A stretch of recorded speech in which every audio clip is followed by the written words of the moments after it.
आज आपण आवळा आणि बीट यापासून शरबत कसं तयार करायचं याची रेसिपी पाहूया। याकरता अर्धा किलो आवळे, त्यानंतर 1 किलो बीट असं प्रमाण मी घेतलेलं आहे। सर्वप्रथम बीटाचे आपल्याला छिलके काढून घ्यायचे आहे आणि नंतर आवळा आणि बीट किसून घ्यायचं आहे।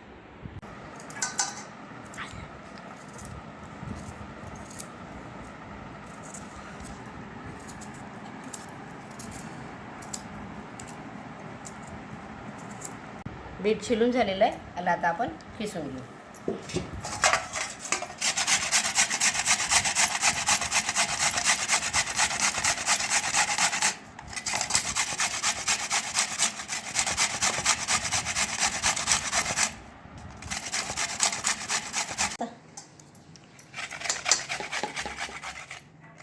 आवळा देखील आपण आता किसून घेतो।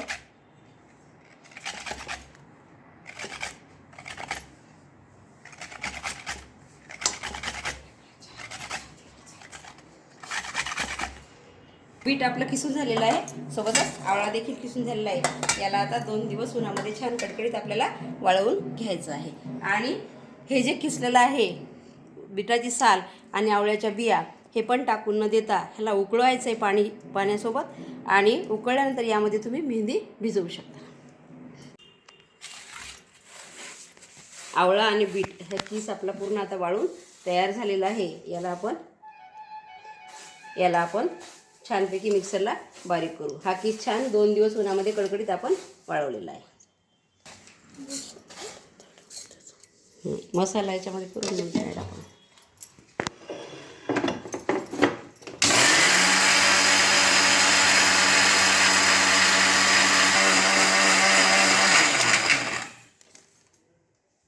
याला आता काढून घेऊ आपण।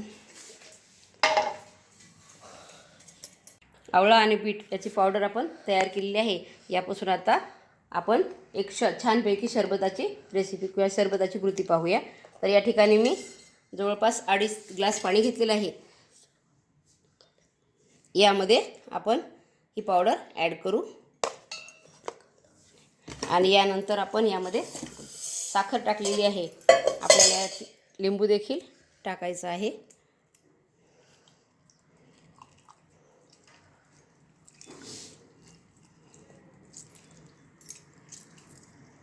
आणि याला आता आपण थोडंसं जलजिरा ॲड करूया। आपल्याला हव्या त्या फ्लेवरमध्ये हे तयार करता येईल। ही जर पावडर तयार असेल तर यामध्ये वेगवेगळे फ्लेवर आपण तयार करू शकतो। यामध्ये सोप, विलायची हे देखील यामध्ये घालून वेगळी पावडर ॲड करून तुम्ही यापासून शरबत तयार करू शकता। मी या ठिकाणी लिंबू आणि जलजिरा वापरलेला आहे। पहा, कलर अत्यंत याचा छान आलेला आहे। नॅचरल नैसर्गिक कलर या ठिकाणी आपल्याला मिळतो आणि अतिशय उत्कृष्ट पेय हे उन्हाळ्यासाठी तयार होते। बीट आणि आवळा ह्याची पावडर जर घरात तयार असेल तर कुठल्याही प्रकारच्या फ्लेवरचं सरबत तुम्ही बनवू शकता। मैत्रिणींनो, करून पहा, खरंच खूप हेल्दी पेय आहे। आवडलं तर नक्की शेअर करा, लाईक करा, कमेंट करा। चला तर आपलं शरबत या ठिकाणी आता तयार झालेलं आहे। आपण ग्लासमध्ये ओतून घेऊ। आपल्या लक्षात येईलच की कलर किती ह्या सरबताला सुंदर आलेला आहे।